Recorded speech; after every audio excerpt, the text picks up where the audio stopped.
I need to confess. I mean, I told Jerry I watched every play of the 2019 season, but I wanted the job. So I haven't watched every play of the season, but it was just, I mean, you do what you got to do, right? When Mike McCarthy got the job, he told everybody, hey, I've learned analytics. I've watched tape of every team play. I know everything about your team. Like, he's full of crap. And then he told everybody he was full of crap to get the job. It's okay to be full of it and to fake it until you make it, but you don't tell everybody, I was just faking it until I made it. Didn't call Dak Prescott for like the first month he had the job.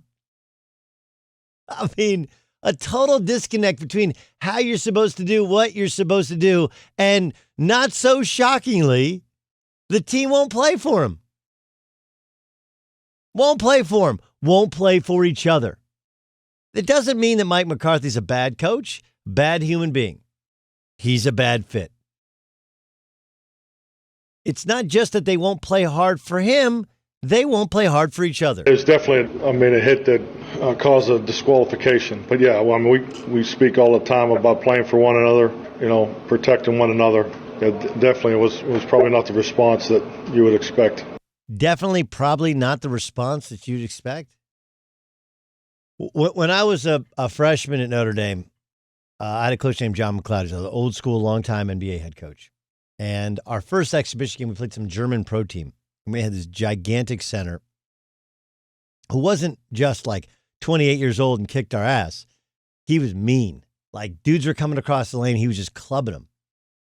And so we had to get up the next day at 7 in the morning. We got beat by this German team. And we had to get up. It was like Bayern Munich. It was like the best team in Germany. We had to get up the next morning and watch the film at 7 in the morning. And his point was a lesson that I'd kind of known, but hadn't really been taught as a kid growing up, which is, hey, if the center takes out our guard, the next time down the court, their guard drives, you put him on his back. And, oh, yeah, by the way, then you get into the center's face.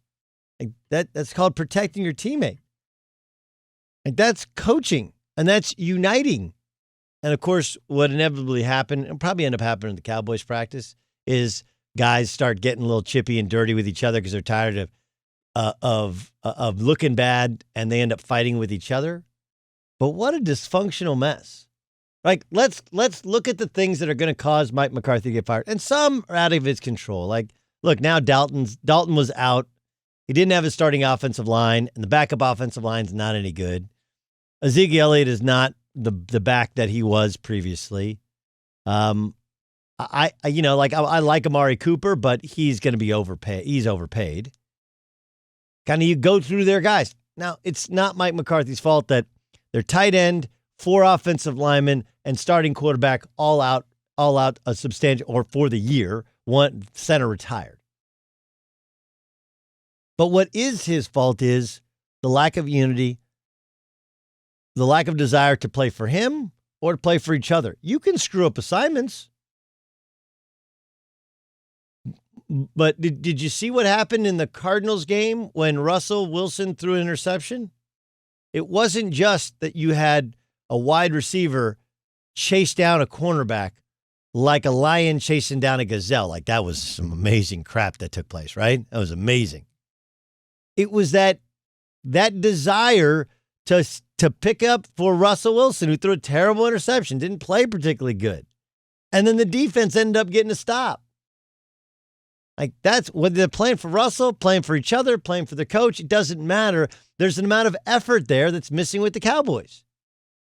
And Mike McCarthy, the team he left, the year he left, won 13 games. And now it's still top 5 team in the NFL, the second he walked out the door.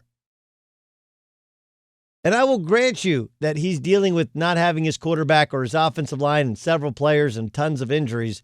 But it ain't like they're playing the 85 Bears when they lose to the Washington football team and they get embarrassed.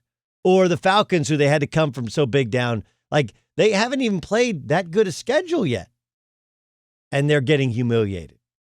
And it's not just that they're losing, it's that they're not playing hard. So you go back to what is a great head coach? He's somebody who's a unifier and somebody who's a motivator.